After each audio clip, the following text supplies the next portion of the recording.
Hi, this is Julie. A year ago on December 1st, I launched the Mother's Quest podcast as a birthday present to myself. It's hard to believe that another personal birthday and the first birthday of the podcast is almost here. I'd love to celebrate by highlighting your stories and how the podcast or Mother's Quest community has helped you to live your epic life.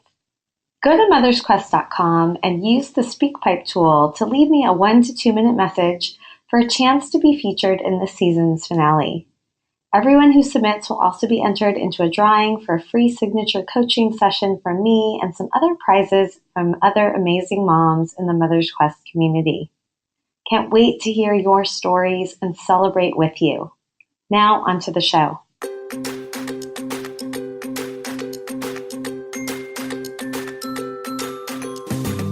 Hi, and welcome to Mother's Quest, a podcast for moms like me ready to live our own truly epic life. I'm Julie Neal, a life and leadership coach, community builder, writer, and mom to 2 high-energy boys who challenge me to grow into my best self. I'll be right there. Where was I? In the months leading up to a big milestone birthday, I decided it was time to stop sidelining my dreams and realize that I'm the hero of my own journey. I knew I didn't want to do it alone, so I created this podcast to learn from other moms on their own quest, so their words of wisdom and lessons learned could help light the way for mine.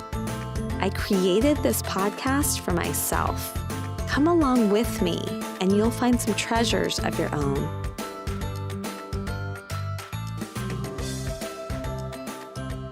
Hello and welcome to the Mother's Quest podcast. I'm honored to share this episode number 32 with Chandra Brooks, who's become a friend and a generous thought partner for me in recent months.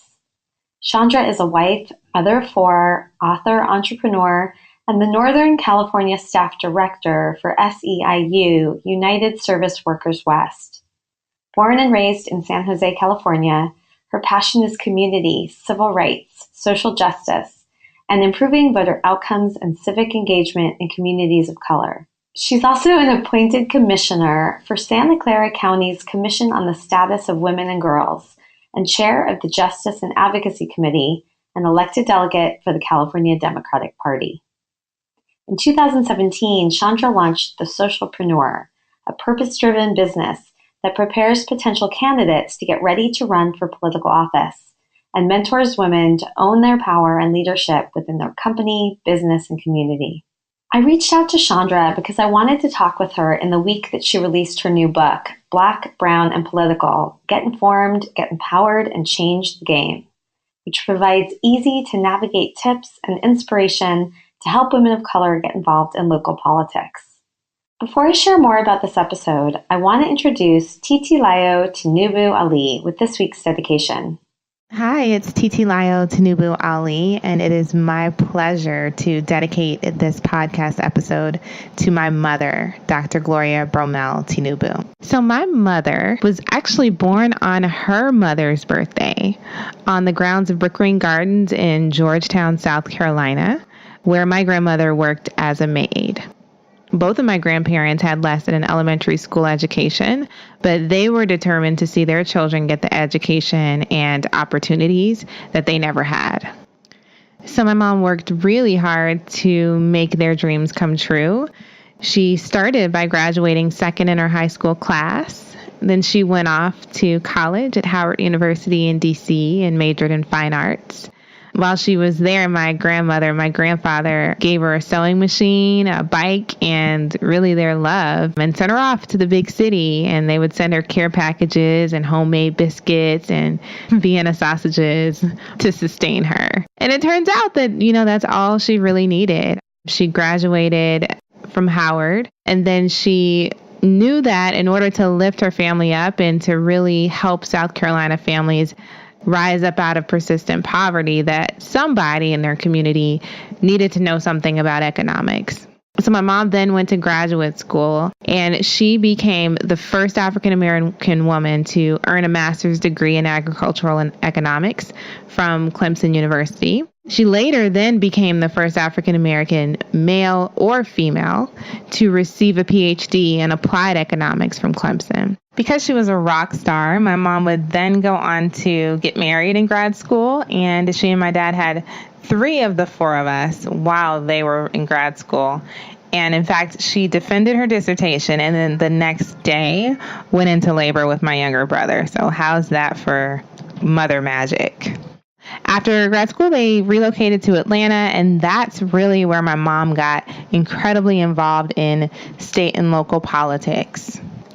My mom would then go on to hold office as a member of the Atlanta City Council, as a member of the Georgia State Board of Education, and as a member of the Georgia General Assembly. But she didn't stop there. She made history again in 2012 by becoming the first African American woman in South Carolina of any party to win her party's nomination for Congress. So I could go on and on about her numerous professional accomplishments as a professor, community leader, public servant, but all of these things really pale in comparison to how great of a mother she is, both literally to me and my 3 brothers, a grandmother to my twin boys and my nephews, but she's also figuratively a mother and a nurturer to members of her community who themselves have gone on to seek public office because they were inspired by her through working on her campaigns and seeing her example. She's truly been a gift to so many people. She started off being a gift to her own mother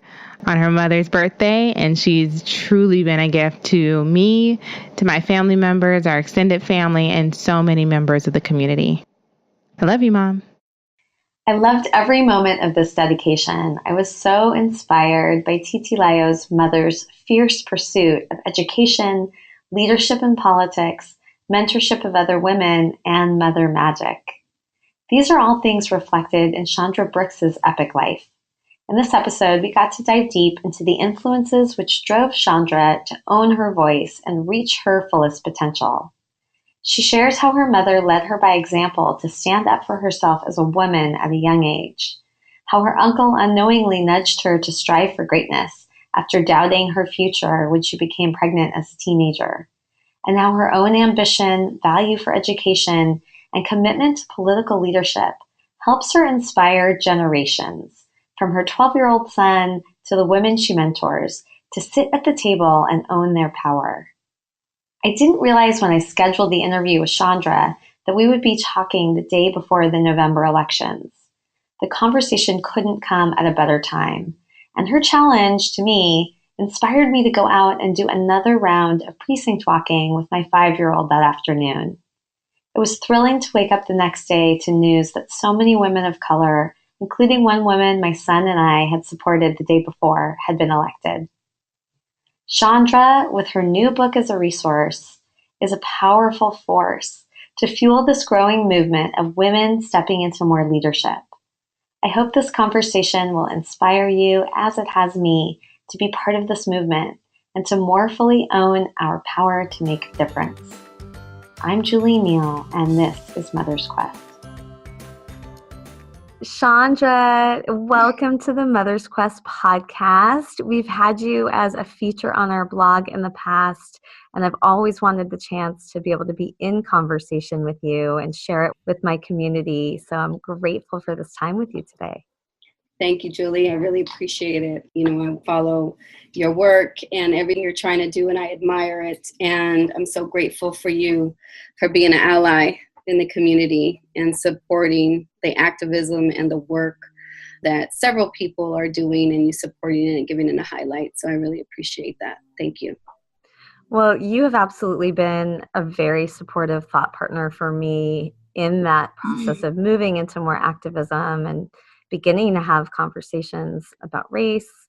And I think you really were the first person who I reached out to when I had this idea for the Women Podcasters in Solidarity initiative, and you helped me frame the name for it. So just very grateful for our connection. I want to say one thing before I ask my first question of you.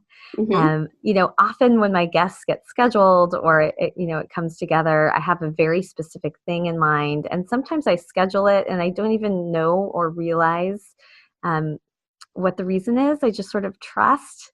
And I think it's amazing to me. Actually, do you know, I wanted to create some space for you to talk about your book, which is launching. But I didn't really put together the fact that tomorrow is voting day and how getting people to vote and to run for office and to be on commissions and be civically engaged is central to you and your mission. So I feel like the timing of this conversation is really perfect. Yeah, and it was intentional on why I launched it on November 8th. And I don't know if I was thinking that our elections were on November 8th last year, and I had the 2 days mixed up, to be completely transparent. I think I did. And my intention was to launch it on the election day, a year after election day. I'm close enough, I guess. But it was kind of a reminder to people that, like, this is what happened a year ago. Yeah. This is what happened a year ago. We need to wake up and we need to do something about it. And this is how you can do something about it. So it's very intentional that I had the book launch on that date. So perfect. Let's get right to it. The first question I like to ask is, tell me a little bit about your childhood, the impact that your own mother had in shaping who you are today, and what you're most on a quest for, how those seeds of your childhood have led you to where you are now. Yeah, you don't think about that until Julie asked that question. I really don't think about like why I'm doing what I'm doing and if that has to do with my mom or just how I was raised. And, when I looked at the information you sent me about the interview, and I was thinking, I was actually writing, how my mom influenced me just to be a strong, independent woman and to be opinionated. Because I remember I was very opinionated when I was young. I always had something to say when it came to, say, my father telling me to get up to make a plate for my brother. And I was like, he has 2 feet and 2 hands just like me. He can get up and make his own plate of food. And I was saying this like at 7 and 8 years old. And I was the only one that would challenge that. And I would challenge the men in my family constantly on those type of, gender just things, issues that would come about, and I would, say something about it. And my mom was very voiceful. Now thinking about it, I remember my mom used to challenge my father-in-law, her father-in-law, my grandfather, and do the same thing, and would speak up when other sister-in-laws wouldn't speak up. And she would always be the one saying something and get angry and bust out the door. And, I had to think deeply about that. And honestly, Julie, I never really thought about that.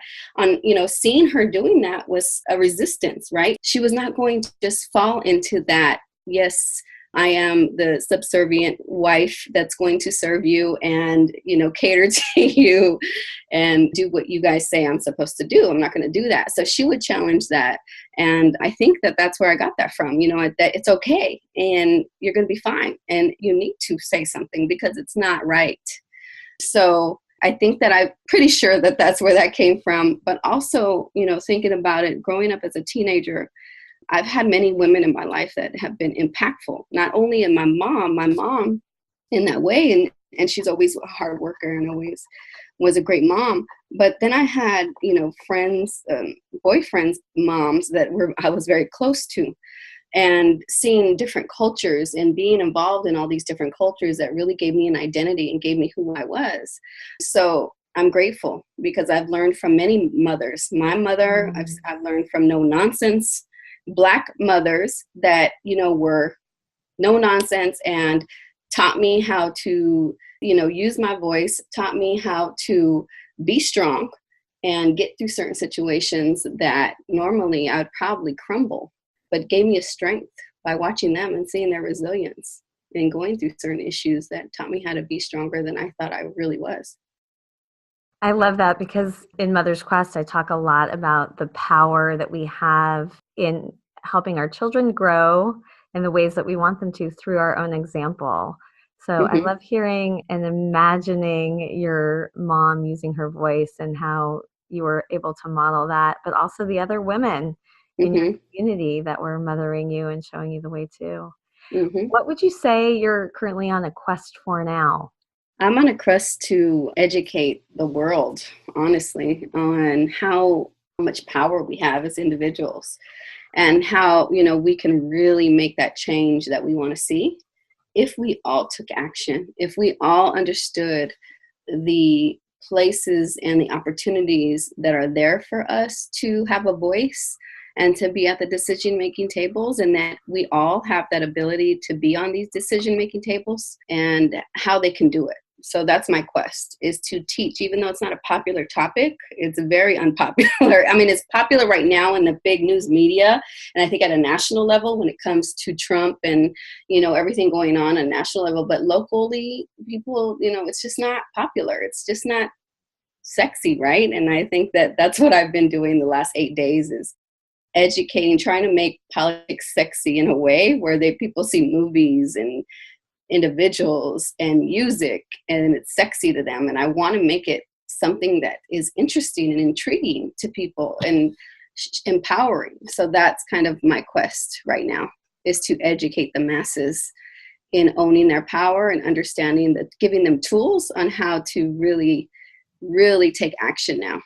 That's so powerful. And I look forward to going a little deeper on that when we get to the EPIC guideposts, where we're headed next. Okay.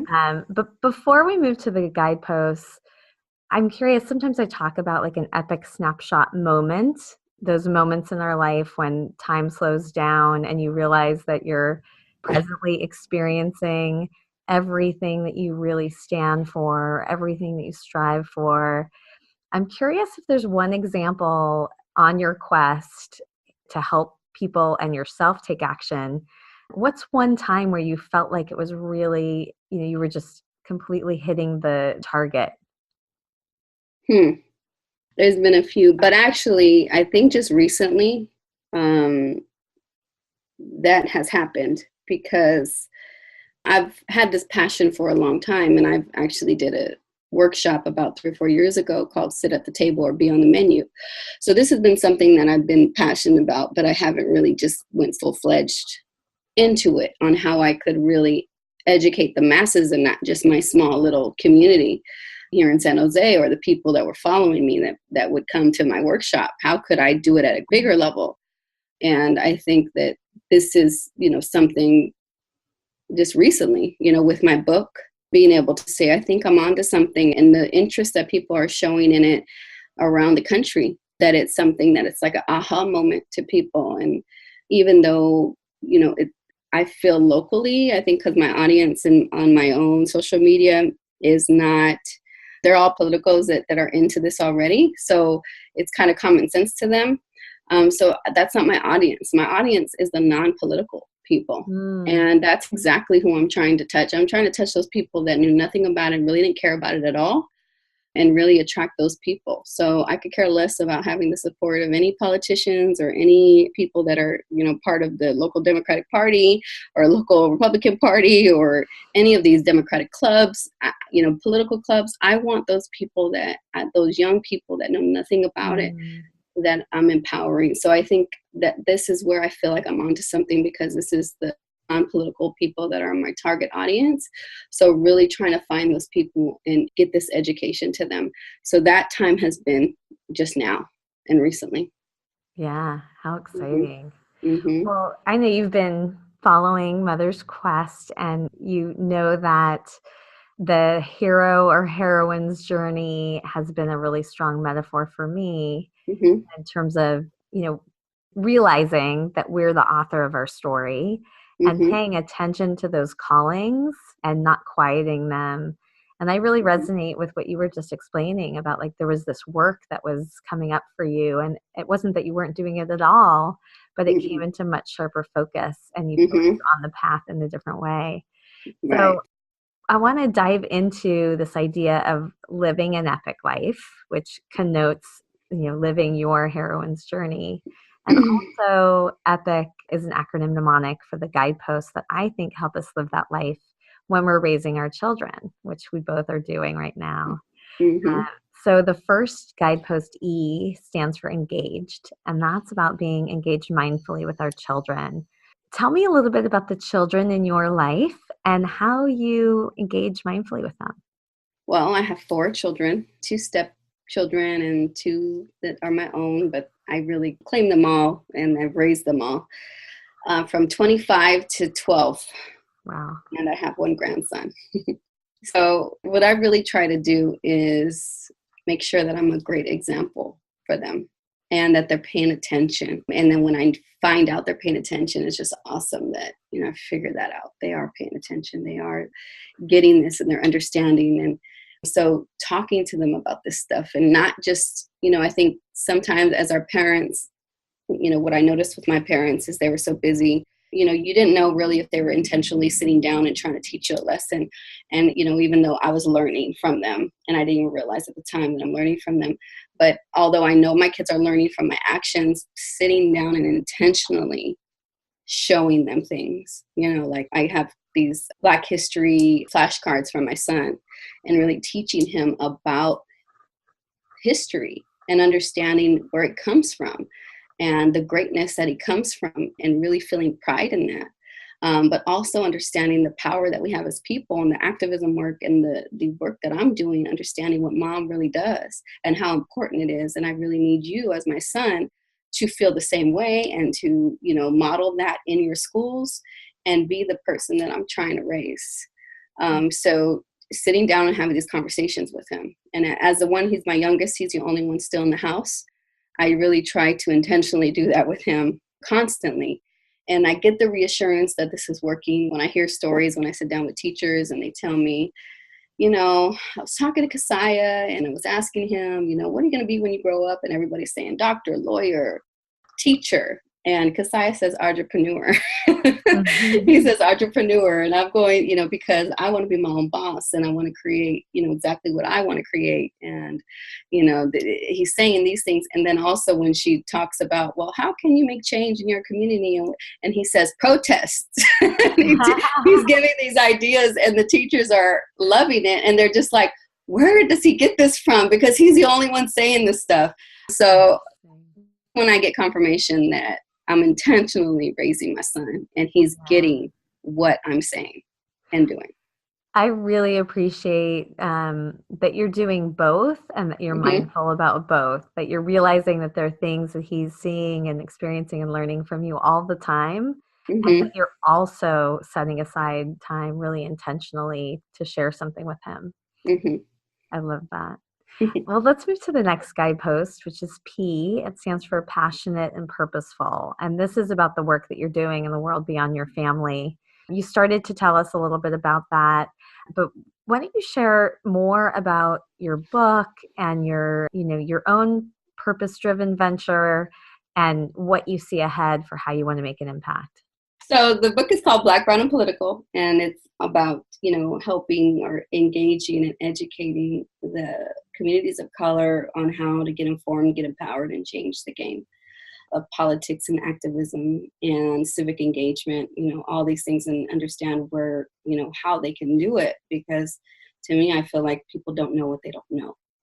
We don't know that we're supposed to even know this. They didn't teach us in school.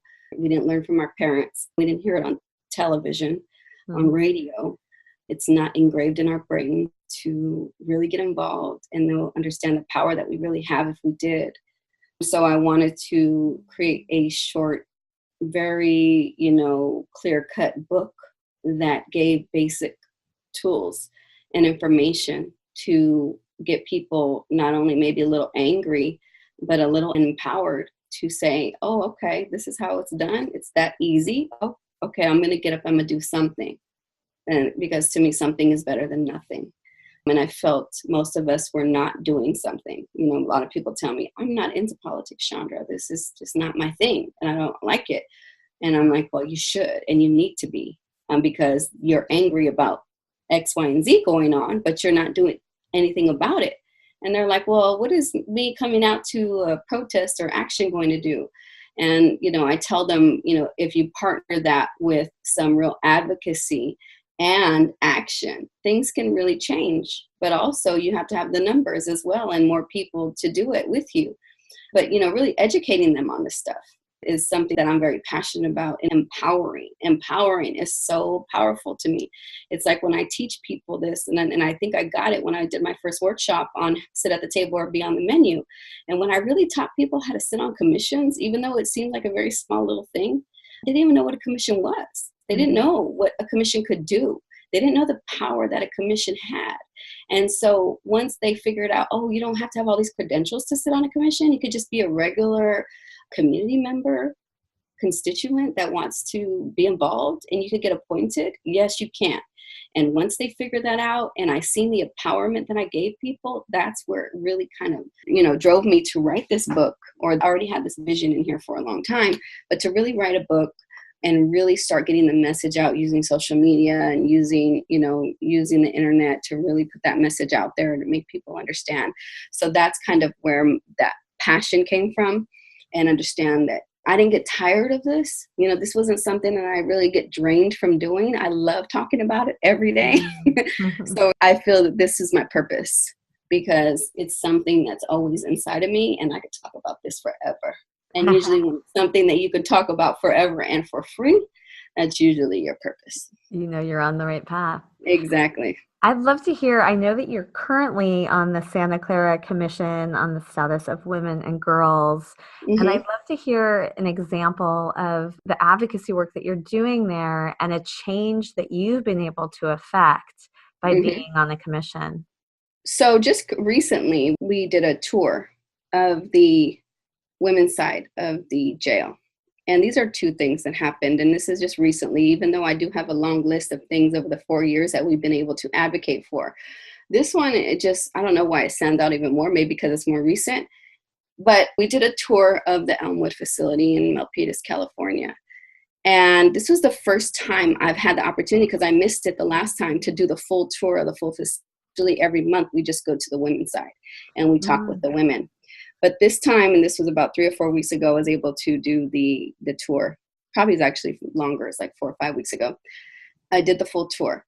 And, what we got to see is what all the men had on their side. The men had all these vocational training programs. They were able to do upholstery.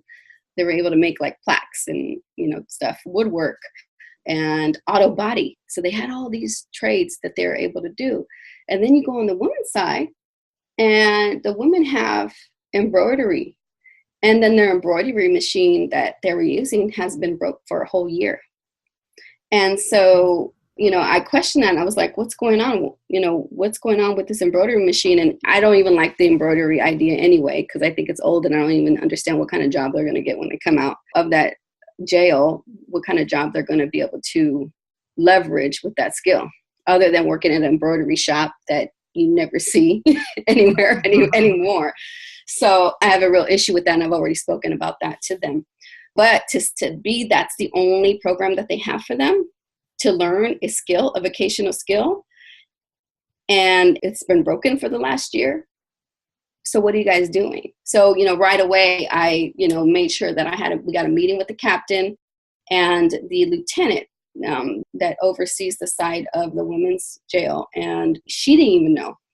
So this is what happens when you go and advocate and bring it back to their attention, and they remember that they had HIPAA issues with this machine or something, but it got stalled during this whole year to get fixed.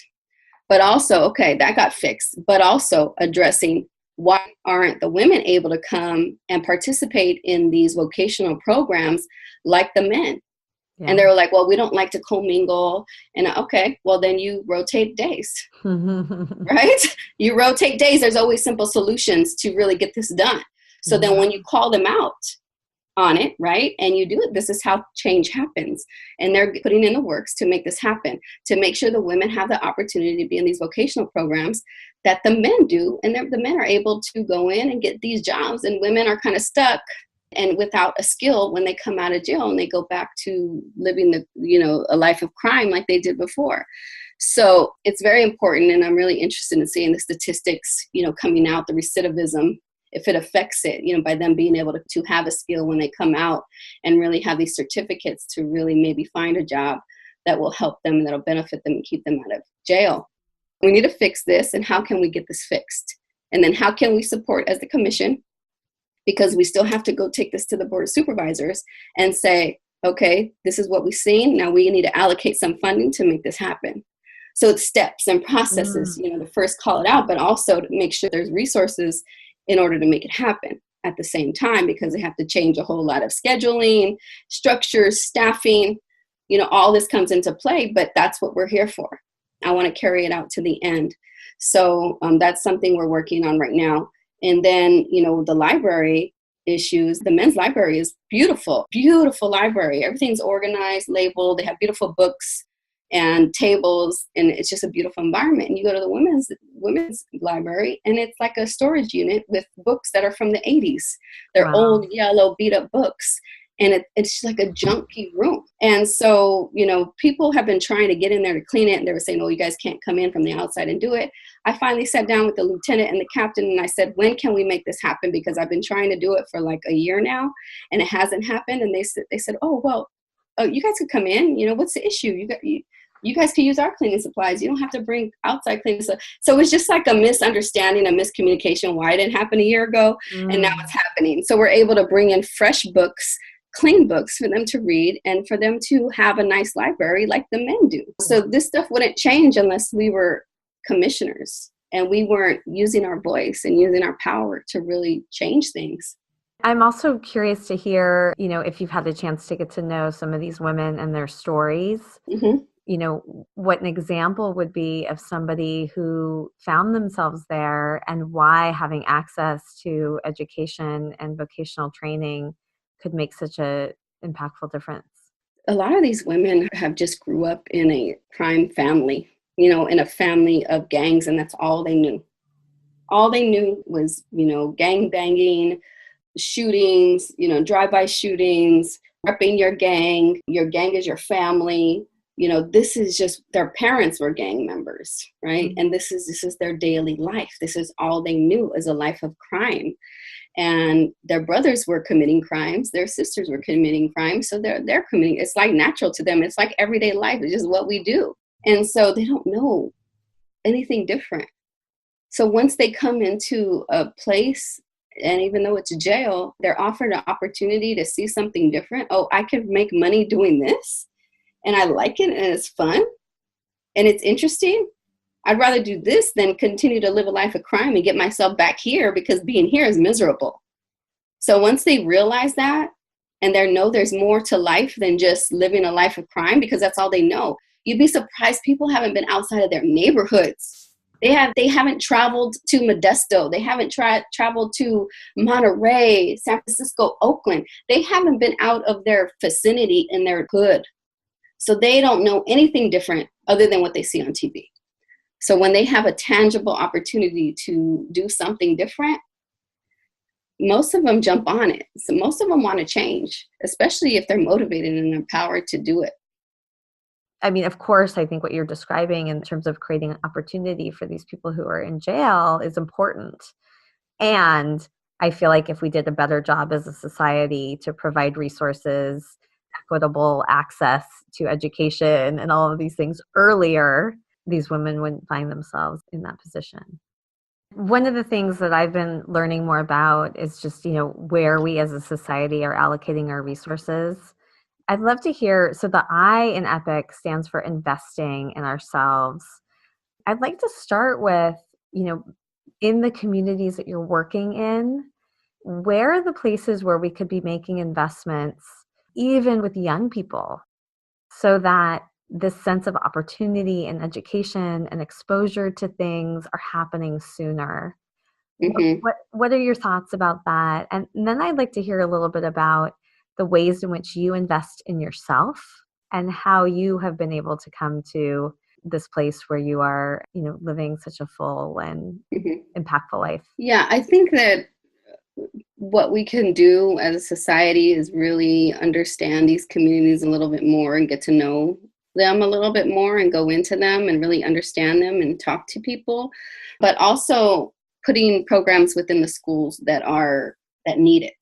So putting programs or bringing people that look like them, that are successful, that are doing other things other than what all they know.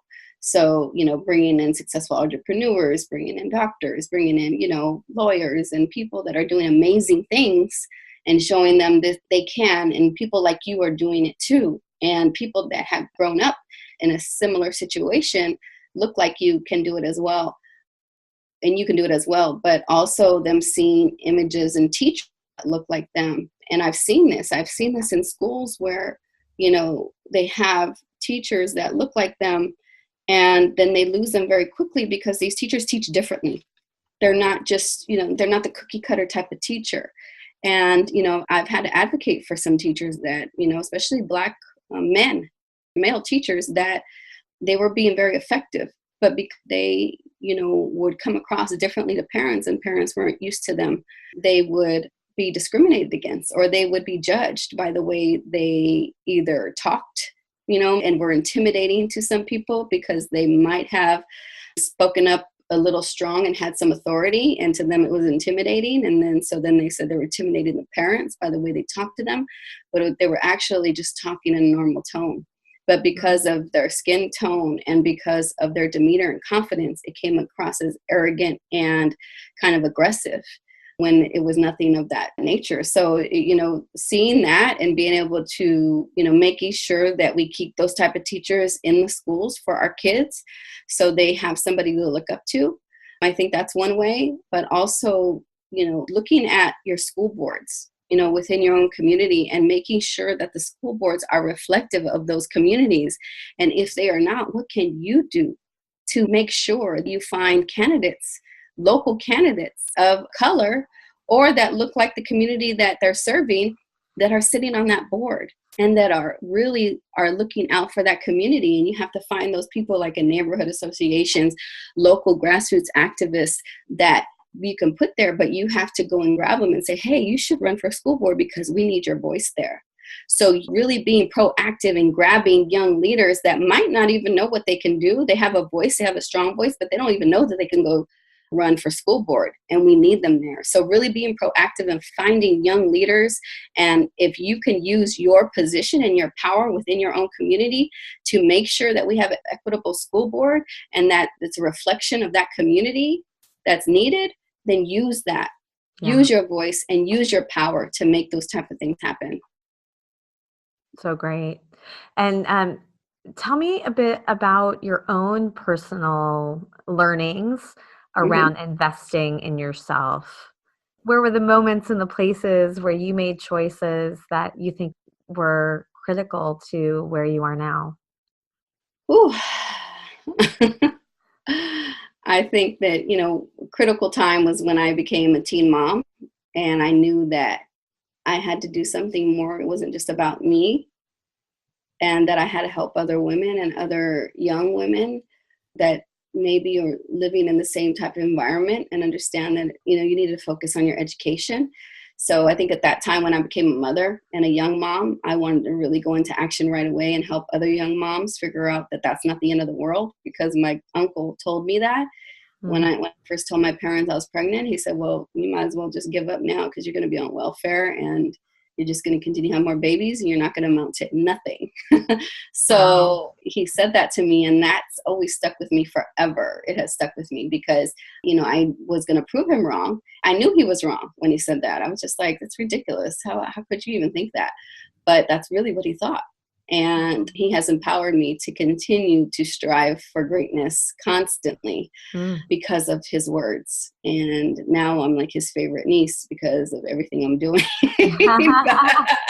It almost would seem like it was an intentional provocation. Right. A challenge to you. Yeah. It could have been. He's never told me it was, but it could have been. But for somebody like me, I was like, oh, that's a challenge and I'm going to prove him wrong. But I think that, I've always, been ambitious. I've always been ambitious, no matter how, where the stakes were stacked against me, as a teen mom.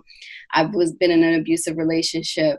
I've had all these setbacks of having to work because I was a single mom for a long time and not having the opportunity to go back to school. I've invested in myself to make sure that I was always learning something. And I would always I taught myself how to write grants, because I started in the nonprofit world. And I taught myself, I would watch executives, I would watch the bosses, I'd watch the CEO and figure them out. I'd really always pay attention to the people who were the boss. Who's the boss? And that's who I would watch. And I would always admire them and I'd watch them. I remember going to restaurants, going to stores, and I wanted to know who owned that place. Like I always was intrigued by that. So always learning about that and how people, started their own businesses. And I always admired people who started from nothing and built it to something great. Also, just going to school at a later time in my life and just graduating college in 2013. Really That's, recently. yeah, but I've always worked my way up in organizations and always was at a director level or higher in organizations because I was so ambitious and people had no idea I didn't have my degree. And once people figured it out, that's when I said, oh, I have to go get it. I have to go get it now because they know and I have to go get it. So I did, just having that piece of paper and, I've learned some things, but I needed that, to even take it to a whole nother level. But also just recently and having a coach, people coach me, and even the most ambitious person and the most driven and hardworking person needs somebody to help them identify and bring out the best in them and to give another perspective when you're trying to grow something. And the only way that I've been able to get to the point where I'm at, where I'm making impact across the country, whether it's my book, whether it's podcasts, whether it's the Huffington Post, just the visibility that I've been able to get is the only reason I've been able to get there is because of coaching and support I've had from, people and where I've invested into myself. Yeah. And that's the only way I've been able to get to where I've been able to get to and make a whole lot of sacrifices at the same time. I want to move into the last guidepost, C, which stands for connected. And it's about being in community on your journey. You just mentioned having a coach as part of your community and, family, even in times when your uncle, was saying he didn't believe in you, the positive impact that had in you, wanting to prove him wrong. Where are some of the other places that you have found connections that you really lean on? I would say my mentors. I have some great mentors within the community that have gotten me here, that have believed in me, that I've watched. Some are former Black Panthers, some are political activists, the labor activists, judges, all different perspectives. I have a mentor that's a Republican, but he's a very progressive Republican. But it's so important to me to have these different perspectives and to see them. And that's kind of what's helped me to get where I am today, is having these people I could bounce things off of and support me. And I have this sense about you that you're very proactive in building connections and seeking out those mentors. For people that are newer to this path or that you're going to be inspiring through your book, what words of wisdom would you offer about how to find those mentors and develop relationships with them? I say just ask. Just reach out. And the only thing they can do is say no. And it's not going to hurt you. It's not going to kill you if they say no. It's okay. Most of them are very busy, I'm sure. And you have to kind of be realistic as well, right? You're not going to reach out to Oprah and ask her to be your mentor because you already know kind of what that answer is going to be. But you never know. She might never be asked, and you're the only person that asked her, and she was like, yeah, come hang out with me, and she sent you a flight. You never know. Right. You never know that that. happened for someone. See, it's happened. So to me, that's what I'm saying. You just never know. So reach out to somebody that you admire, somebody that you follow, and somebody that you see and inspires you. Reach out to them. And even if it's a one conversation, say, can I get on Zoom with you for 30 minutes and just talk to you and, ask you a few questions? Yeah. Can I interview you? Or can I, there's always these ways to leverage these opportunities. But to me, I've always said, just ask. You never know what they're going to say. Yeah. You never know what they're going to say. Just reach out and ask and take that opportunity. Be proactive in asking because they're not going to come to you. Some might, if you stand out, some people might. A lot of my mentors actually, wanting to mentor me, and they kind of initiated it. And you will, if you stick out and you're somebody that they see as somebody's potential and they have the eye and know that somebody has to come behind them eventually because they're not going to be here forever. They're going to identify you and prepare you and mold you. But you have to stand out of the crowd in order for them to do that. What are you doing? So it's a lot of your work for you to stand out and say, people are going to pay attention to that and say, hey, let's go have coffee or let's meet up for lunch And before you know it, you're not going to realize it, but they're your mentor. Yeah. Well, we're getting close to the end of our time together, which did go so fast. This is the part of the conversation where you have the opportunity to give me a challenge and anyone else who's listening that wants to say yes. And it could come from any of the themes that we've just discussed.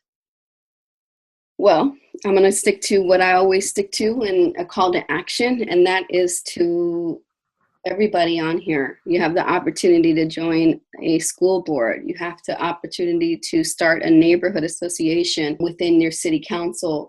You have the opportunity to run for any position that you want to run for political office. We have the opportunity to sit at the table instead of being in the background and hoping the decision-making people are going to make the right decisions for us. So you have the power to do that. Also, you have the power, and focusing on the audience that you have, Julie, you have the power to influence the other maybe races outside of your own community. You have the power and give money. You have the power to walk precincts for people of color, maybe people that don't have the funding and support to get behind them. You have that. So find out where you can use your influence, use your resources to help other communities get the people they need elected into these offices within maybe communities that need the help the most. Yeah. So it's interesting because yesterday, my son Jacob, who's 5, and I walked in our neighborhood for 2 candidates that, one, somebody who I know personally, who's currently our school board president. She's the only woman running for city council in my city. And then another woman who is, one of the few women of color who's running for school board. And, I'm almost 46 and I have never done precinct walking in my whole life. Yeah. And then here was my 5-year-old who was, busy passing out the materials. And, I was really explaining to him what we were doing and why it was important. So I think, I've been on the path to more activism, but I really hear you and accept the challenge about leaning into more ways to be active and to use my influence and my privilege. And I'm thinking too about like sitting at tables, because I have been a person that I like to get involved in the ways that feed me, but the idea of being in, at a table, an official table in that way has not been something that's been interesting to me. But I think that you're inspiring me to at least get curious, to find out, what are the commissions in my own city that where I maybe can make a difference and would also enjoy being part of something like that. Right. So I will commit to, Jake and I are going to do some more precinct walking this afternoon. So I say yes to that immediately. And then I'm going to commit to getting curious and starting to have some conversation about where there's some places in my local community where there's need, where my background and experience and commitment to equity could really make a difference. Great. That makes me happy. Thank you. Thank you. So the very last thing that we do is close with acknowledgments. And this is a chance for each of us to name what our biggest takeaways are. And I'll start. I said before we pressed record that I really wanted to bring some curiosity to this conversation because I do know you. I knew that I would be able to go deeper. And I feel like everything I know about you just came into sharper focus. And I've learned, some of the depth and the past that has influenced where you are now. I'm so inspired by your belief in yourself, by your tenacity and your joy and passion around using your voice and speaking out for women and bringing people to the table. And I think you have a really amazing analysis of power and leadership and like an insatiable, speaking of curiosity for it. So I loved hearing about how, you've been paying attention to these things. And when you were working, you were watching who are the owners, who are the leaders, what can you learn from them, ways in which you've sought out mentors and invested in yourself and your dreams, even when you've had hardships like becoming pregnant as a teenager. So I just have a really well-rounded picture of you and just even more admiration for your path and all the impact that you're having. Thank you, Julie. I appreciate that. And I think with me, what a reflection that I have about this conversation is that, just figuring out as we're going, and really understanding and really sit with me that who your audience is and how important this conversation is to have and who I'm speaking to right now, and framing it as we're going on who I'm speaking to and how important that is. Because I preach to mostly people of color, and that's not my audience, but a unique perspective and a unique direction that I'm speaking to today is majority, like you said, would be white women that are your audience, this group. And I'm just grateful that you offer the opportunity to do that. And it's something that you're doing every day and that I'm a part of it, that I'm helping with this journey for all the women that are interested in doing something and doing more, but really don't know, that I have a little piece in hopefully inspiring them to take action and do something different. Well, you definitely inspired me today, and I'll share some photos with you after our neighborhood walking this afternoon. Great. And I look forward to, voting tomorrow and encouraging other people to do the same. Yes, ma'am. Have a great afternoon, Chandra. Okay, you too, Julie. Take care.